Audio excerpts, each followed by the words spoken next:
네, 글로벌 이슈에서 투자 아이디어를 찾아보는 마켓 트렌드 시간입니다. 김종효 연구위원과 함께합니다. 어서 오십시오. 안녕하십니까? 네, 오늘 어떤 이야기 풀어가 볼까요? 네, 어제는 일본의 제이커브 효과에 대해 살펴봤다면 최근에 이제 우리 시장의 한 가지 걸림돌 중에 하나가 바로 중국 문제 아니겠습니까? 네.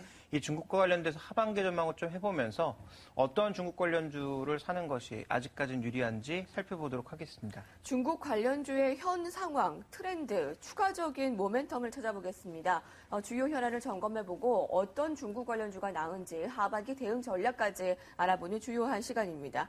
현재 중국 정부의 현황과 목표들을 살펴보면 그 내부에서 어떤 변화가 이뤄지고 있습니까? 가장 먼저 우리가 살펴볼 수 있는 건 이제 표면적으로 봤을 때 갈등 요인이 좀 증가하고 있는 것이 발견이 되고 있죠. 미국이라든지 EU와 이 통상 마찰이 조금 확대되고 있는 그런 국면입니다. 물론 서로 이제 수위 조절은 하고 있습니다만 최근 이 중국이 이 해외 쪽과 벌이고 있는 일종의 통상 마찰은 좀 진행되고 있는 상황이고요. 위안화가 강세를 보이면서 중국 시장 내로 다시 한머니가 좀 유입되고 있는 것도 최근에 많이 관측이 되고 있죠. 그래서 이런 위안화 추이도 주목하고 있는 현안 중에 하나고요. 또 하나 주목해봐야 되는 현안은 결국은 중국은 정부의 의지가 어떻게 가는 것이냐가 제일 중요한데 안정적인 성장 기조를 유지하겠다. 그래서 과한 부양을 하지 않겠다라고 하는 것이 중요한 흐름이고요. 또 하반기에 물가 올라갈 가능성에 대해서 좀 경계를 하고 있고 그 외에도 또 환경이나 이런 질적인 부분에 대해서 관심을 가지기 시작했다라는 점 주목해 볼 필요가 있겠고요. 자, 그동안 2009년부터 2011년까지는 지방정부 주도의 고정자산 투자가 증가세였다면 최근 들어서 나타나고 있는 또 하나의 트렌드, 중국의 가장 중요한 트렌드는 중앙정부의 고정자산 투자가 증가하고 있다는 점이 중요한 부분입니다. 자, 이러한 부분들을 한번 그림으로 확인해 보도록 하겠습니다. 네. 자, 첫 번째로 보셔야 될 것은 중국의 CPI, 이 소비자 물가인데요. 이 소비자 물가의 흐름을 보시면 지난 2012년에 워낙 낮았기 때문에 올해 하반기로 가면 갈수록 뒤쪽으로 가면 갈수록 오히려 물가가 상승할 가능성. 그래서 최근 일각에서는 4%까지 물가가 올라갈 거다라는 얘기가 나오고 있습니다. 중국이 쉽사리 이제 통화 완화책을 선택할 수 없는 이유고요. 네. 그다음에 살펴봐야 될 것은 부동산 정책인데 중국의 부동산 정책은 두 가지 이원화된 정책을 쓸 것으로 보여지고 있습니다. 왜냐하면 일선 도시에 지금 가격은 너무 올라서 이쪽은 규제를 계속해야 되는 상황이지만 이제 막 올라가고 있는 2선, 3선 도시에 있어서는 추가적인 가격 부양이 필요한 상황이거든요. 그래서 1선 도시와 2, 3선 도시의 부동산 정책이 달라질 수밖에 없다라고 우리가 볼 수가 있겠고 문제가 되는 것은 중국의 지방정부 부채 추이인데요. 물론 전체 GDP 대비해서 규모가 커졌기 때문에 비율은 감소하고 있습니다만 이 절대량이 계속 늘고 있는 상황이어서 이쪽에서 문제가 터지게 되면 중국 내에서는 문제가 생길 수밖에 없다라는 점. 그래서 이런 부채 관리가 현재 필요한 시점이라고 보여지고 있고 우리가 좀 마지막으로 살펴봐야 될 것은 경제 지표인데 지금 제조업의 일종의 심리 지표, 서베이 지표라고 할 수 있는 PMI는 전반적으로 좀 약해진 상황이고 경기 선행 지수는 마이너스로 돌아서고 있는 국면인데다가 이제 실물 지표도 살펴봤을 때 전력 소비는 조금 개선되고 있습니다만 산업 생산이 회복되지 않고 있고 말씀드렸던 정부 주도의 지금 투자는 지금 보시면 운송, 창고, 우편 등 일부 부분에만 지금 고정자산 투자가 회복되고 있는 국면이기 때문에 아직 우리가 기대하는 중국의 강력한 부양 효과는 네. 조금 시간이 많이 필요하지 않을까 이렇게 판단을 하고 있습니다. 그렇군요. 그리고 성장률을 무작위적으로 높이기보다 환경 문제에 눈을 돌린다던가 질적인 변화가 눈에 띄고 있다는 점도 특징으로 얘기를 해줬습니다. 김 위원님께서 보는 그 중국 내 변화들 어떤 것들을 주요 포인트로 잡고 있습니까? 네, 최근에 이제 상하이 증시를 보시면 지수는 정체 향상이에요. 박스권 네. 안에 갇혀 있는데 업종별로는 굉장히 요동치고 있습니다. 그래서 그와 관련된 부분을 그림으로 살펴보시면 최근에 오르고 있는 것이 이제 통신주들이 월간 등락률로 봤을 때 굉장히 많이 올랐고요. IT 굉장히 많이 올랐습니다.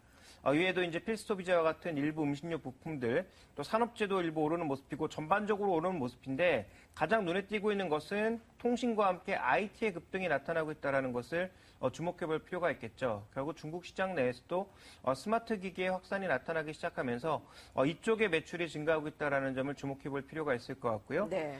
소비는 아직까지 조금 둔화되는 양상인데 소비가 둔화되고 있는 이유는 중국의 30 소비를 지금 막고 있기 때문입니다. 이 30 소비라고 하는 게 뭐냐면 중국의 지방정부나 이 중앙정부 쪽에서 이제 업무용 자동차를 산다든지 업무용 출장을 간다든지 업무용 이제 밥을 먹는다든지 이런 돈이 쓸데없이 너무 많이 들었다는 얘기죠. 그래서 이런 부분들 비용을 통제하기 위한 중국 정부의 규제가 나타나고 있기 때문에 상반기에는 소비가 조금 둔화되는 듯 보이다가 하반기로 가면 갈수록 여러 가지 정책들이 나오면서 조금 회복될 가능성이 있다라는 점.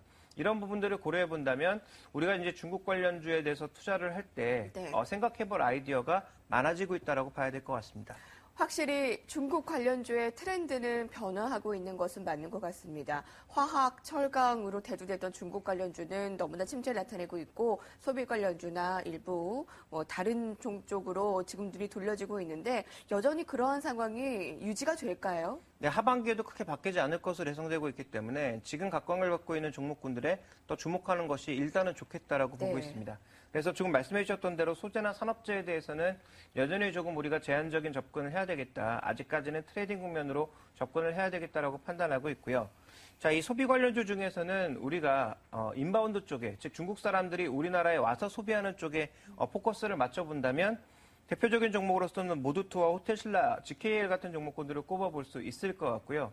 그나마 이제 중국 내 소비되는 쪽에서는 중국 공장의 실적이 좋아지고 있는 코스맥스 정도가 가장 주목해볼 만한 종목이 아닌가 이렇게 판단하고 있어서 이 중국 소비와 관련된 종목군들에 대해서도 과거처럼 뭐 오리온만 쫓아간다든지 이런 전략은 좀 위험하지 않을까라고 보고 있습니다.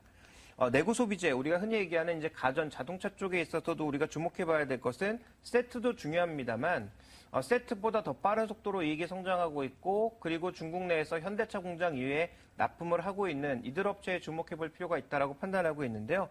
대표적인 종목으로서는 한라비스티온 공주라든지 평화전공 그리고 이 세종공업과 성화이텍처럼 현대차, 기아차의 수혜를 갖고 있는 종목군들, 중국 법인의 이익 기여도가 높은 종목군들을 주목해 보실 필요가 있겠다라는 점은 여전히 강조드리겠고요. 네. 어제도 제가 분명히 말씀드렸죠. 일본의 J커브 효과가 나타난다고 하더라도 반도체는 지금 어디도 생산하지 않는 국면이기 때문에 한국 업체들의 수혜가 예상되고 있다고 말씀드렸는데 대표적으로 어저께 J커브 효과에서도 SK하이닉스, 삼성전자를 말씀드렸지만 오늘도 중국의 이제 스마트폰 소비의 확대에 따른 SK하이닉스 같은 종목군들은 주목해볼 필요가 있겠다 이렇게 판단하고 있고요.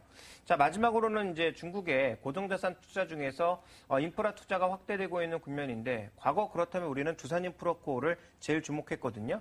그런데 제가 보기엔 두산인프라코어보다 주목해야 될 것은 중국의 로컬 업체들이 강세를 보여주고 있다라는 관점에서 오히려 이들의 부품을 납품하고 있는 동양기전이 주목해봐야 되는 종목이라고 판단하고 있고 또 하나 이제 이 삼성전자의 시안 투자의 확대 수혜주로 꼽히고 있는 뭐 유진테크와 같은 반도체 장비주들을 보시는 게 좀 더 좋지 않을까라고 보고 있습니다. 자, 마지막으로 이제 환경 관련 종목군들 살펴볼 필요가 있겠는데요. 환경 관련주로서 이제 꼽힐 수 있는 것은 개인 소비에 따른 코웨이 같은 종목군들도 네. 보실 필요가 있겠고 최근 수처리 기술에 올인하고 있는 LG전자 같은 경우에도 가전 쪽이나 휴대폰 쪽이 아니라 수처리 개념에서 한번 주목해 보실 필요가 있을 것 같고 네. 마지막으로 보는 종목은 중국의 전력 시스템 변화에 따른 수혜주로서 국내 LS산전 같은 종목군들을 좀 보실 필요가 있겠다 이렇게 판단하고 있습니다.